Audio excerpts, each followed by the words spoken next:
Bismillahirrahmanirrahim. Assalamualaikum warahmatullahi wabarakatuh. Selamat malam rekan-rekan mahasiswa. Kita bertemu di mata kuliah Hukum Dagang dan Bisnis. Pada pertemuan ini kita akan membahas tentang hukum kekayaan intelektual. Rekan-rekan mahasiswa, ya. Sebelum kita lebih jauh ya membahas tentang hal-hal yang menyangkut dengan intellectual property right ini ya. Jadi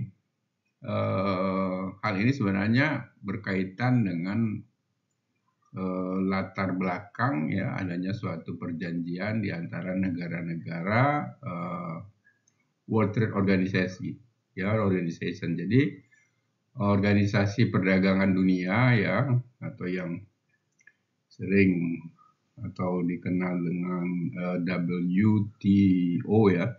Jadi itu anggota-anggota daripada anggota WTO itu ya atau World Trade Organization itu mempunyai suatu kesepakatan ya, mempunyai suatu ikatan atau kesepakatan di dalam isu-isu yang berkaitan dengan hak kekayaan intelektual ini ya.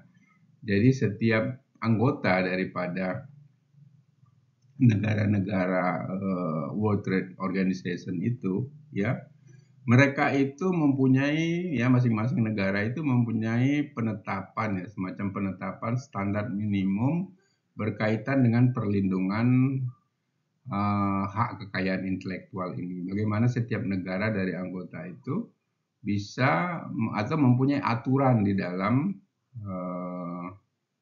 negaranya masing-masing pengakuan dan perlindungan terhadap hak kekayaan intelektual itu. Ya, misalnya hak cipta, dagang, paten dan lain sebagainya. Ya, jadi harus punya satu aturan berkaitan dengan perlindungan hak intelektual itu. Kemudian setiap negara itu negara WTO itu ya atau World Trade Organization itu mempunyai standar minimum berkaitan dengan penegakan ya atau perlindungan penegakan hukum terhadap pelanggaran daripada hak kekayaan intelektual itu ya. Jadi misalnya apabila terjadi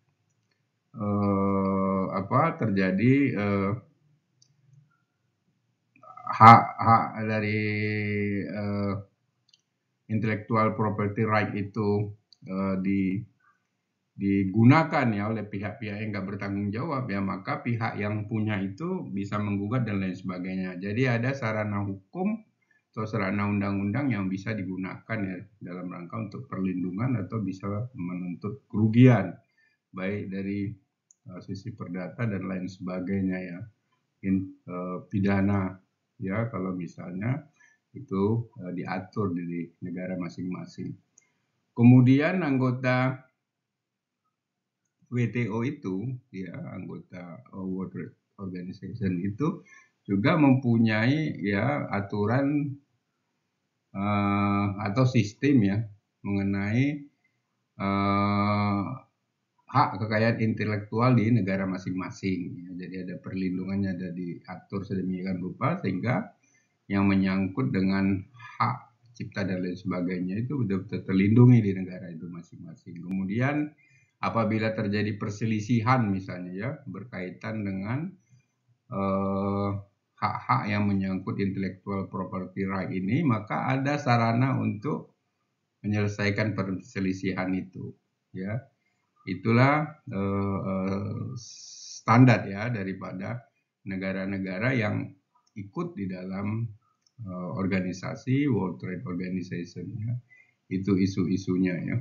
Jadi berdasarkan itu ya negara-negara anggota itu harus tunduk ya kepada hal-hal yang menyangkut disepakati pada organisasi ini ya. Selanjutnya rekan-rekan mahasiswa ya ada beberapa pemahaman ya yang bisa kita lihat apa itu hak atas kekayaan intelektual ya. Ini bisa kita lihat bahwa hak atas kekayaan atau haki ya, hak atas kekayaan intelektual itu adalah hak atas kekayaan yang timbul atau lahir karena kemampuan intelektual manusia dalam literatur ya, hak atas kekayaan intelektual atau haki. Ya, jadi dapat juga rumusan yang mengemukakan intellectual property right ya, protect applicant of ideas and information that are of commercial values ya. Jadi kalau kita lihat ini hakikat hak atas kekayaan intelektual adalah adanya suatu ciptaan atau kreasi. Ciptaan ini mungkin dalam bidang bisa dalam bidang seni, industri dan lain sebagainya. Jadi dari sini kita bisa melihat bahwa adanya perlindungan terhadap hak cipta ya, hal-hal yang merupakan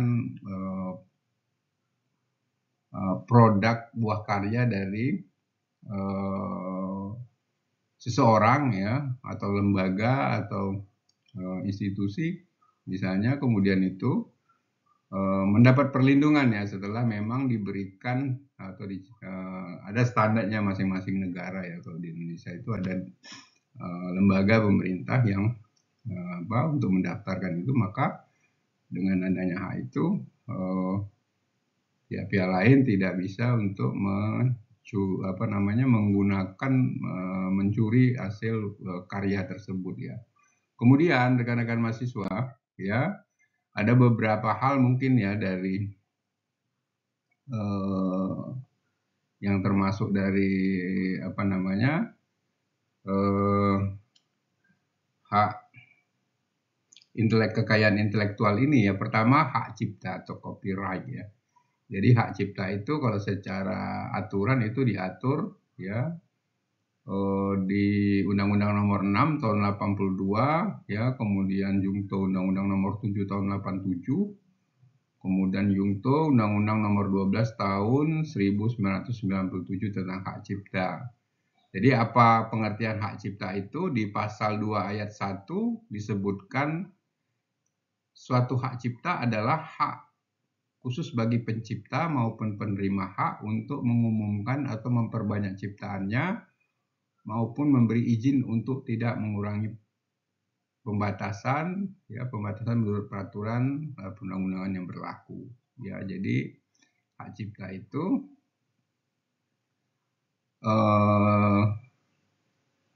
merupakan hak mutlak ya, kepemilikan dari yang menciptakan suatu benda, suatu barang misalnya, bisa lagu, bisa suatu cara kerja dan lain sebagainya ya. Kemudian apa itu ruang lingkup hak cipta ya, ini ada beberapa ya, kalau kita lihat di pasal 11 ayat 1 ya, Undang-Undang Hak Cipta. Dalam undang-undang ini ya, ciptaan yang dilindungi adalah ciptaan dalam bidang ilmu pengetahuan, seni dan sastra yang meliputi karya ya, A. buku, program dan seterusnya, B. ceramah, kuliah, pidato, ciptaan dan seterusnya, C. alat peraga ya, yang dibuat untuk kepentingan pendidikan ilmu pengetahuan, D. ciptaan lagu atau musik dengan atau tanpa teks ya. Jadi kalau kita lihat berdasarkan pasal 11 ayat 1 ini ya, jadi ada ada beberapa poin ya, dari A ya sampai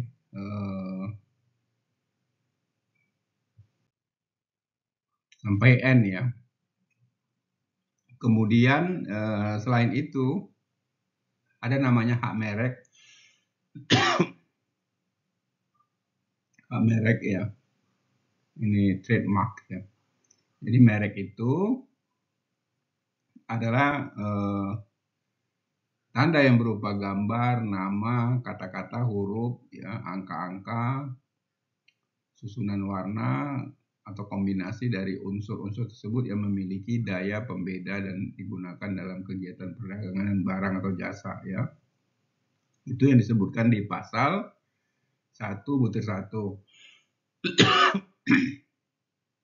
Undang-Undang Nomor 15 Tahun 2001. Jadi ini berkaitan dengan merek, berkaitan dengan logo juga, ya. Jadi kalau sudah dipatenkan, sudah didaftarkan sebagai kepemilikan ya atas suatu merek, ya. Nah, itu nggak bisa digunakan lagi sama orang lain, ya. Kalau bisa digunakan lain, maka ada akibat hukum yang bisa dikenakan kepada si peniru itu, ya, atau yang memakai merek yang sudah dimiliki oleh pihak lain, gitu ya.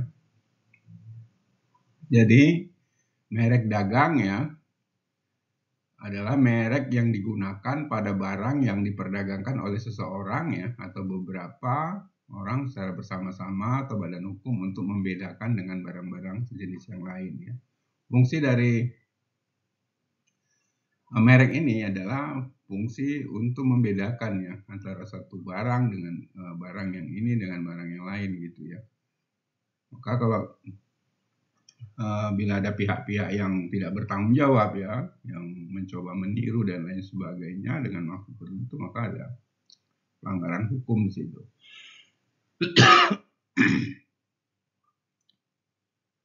Kemudian, ya, kita lihat bagaimana pendaftaran merek, ya. Jadi pendaftaran merek itu tentunya sesuai dengan syarat dan tata cara, ya, sesuai dengan undang-undang merek. Satu, permohonan diajukan secara tertulis, ya, dalam bahasa Indonesia kepada Direktur Jenderal dengan mencantumkan, ya, ini prosedural, ya, tanggal, bulan, nama lengkap, warga negaraannya. Jadi sesuai dengan format dari permohonan itu, ya. Kemudian dua, pemilik merek sebagaimana dimaksud dalam ayat 1 dapat terdiri dari satu orang atau beberapa orang, ya, secara bersama atau badan hukum. Kemudian yang ketiga, hak paten, ya, ini berdasarkan pasal 1/1 Undang-Undang nomor 14, ya, tahun 2002 memberi definisi, ya, pemahaman pengertian tentang paten adalah hak khusus yang diberikan negara kepada penemu atas hasil temuannya di bidang teknologi yang selama waktu tertentu melaksanakan sendiri penemuannya tersebut, ya, atau memberikan persetujuan kepada orang lain untuk melaksanakannya, ya. Ruang lingkup paten, ya, sesuai dengan pasal 2 ayat pasal 2 Undang-Undang Paten disebutkan pertama, ya, atau 1, paten diberikan untuk penemuan yang baru mengandung langkah inventif dan dapat diterapkan dalam industri. Yang kedua, suatu penemuan, ya, mengandung langkah inventif jika penemuan tersebut bagi seseorang yang mempunyai keahlian, ya, biasa mengenai teknik merupakan hal yang tidak dapat diduga sebelumnya, ya. Jadi yang ketiga, penilaian bahwa suatu penemuan merupakan hal yang tidak dapat diduga harus dilakukan dengan memperhatikan keahlian yang ada pada saat diajukan permintaan paten atau yang telah ada pada saat diajukan permintaan pertama, dalam hal permintaan itu diajukan dengan artinya secara prioritas, ya. Jadi rekan-rekan mahasiswa, itu, ya, dari pemahaman ini yang harus kita pahami adalah yang menyangkut ruang lingkup intelektual itu berkaitan dengan hak merek, paten, ya, dan hak cipta, ya. Oke, demikian, ya, materi kita pada pertemuan ini, ya. Nanti bisa dibaca lecture note-nya Saya akhiri, terima kasih. Assalamualaikum warahmatullahi wabarakatuh.